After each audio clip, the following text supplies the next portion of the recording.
Hare Krishna. World of দেবলীনার আরো একটি ভিডিওতে তোমাদের সকলকে জানাই স্বাগত।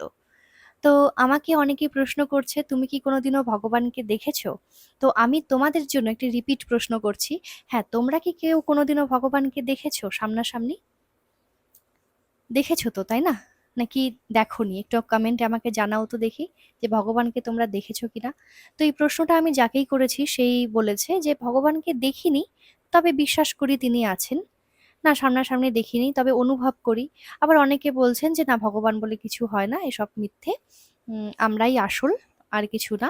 তো এরকম অনেকেই বলেছেন। তো তাদের জন্য বা সবার জন্য আমার পক্ষ থেকে যে উত্তরটা আমি এনেছি সেটা হচ্ছে হ্যাঁ, ভগবানকে আমি দর্শন করেছি সামনাসামনি এবং এখনো দর্শন করতে পারছি, যার চরণের কাছে আমি বসে রয়েছি আর তোমাদের সাথে কথা বলছি।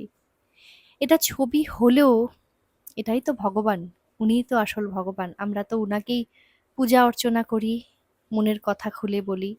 আর ভগবান এই যে ছবিটা যেখানে আছে, এটা এত সুন্দর জায়গাতে আছে আমার ঘরে।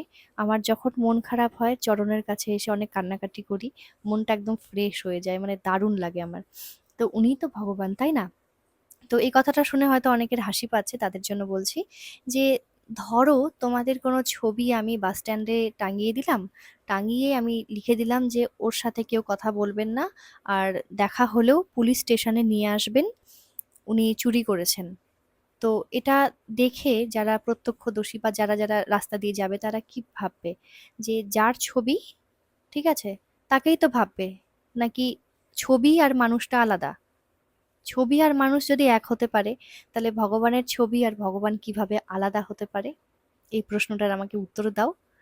তো দেখা হচ্ছে অন্য কোনো ভিডিওতে। এটাই আজকের আলোচনার বিষয় ছিল, একটা ছোট্ট ভিডিও।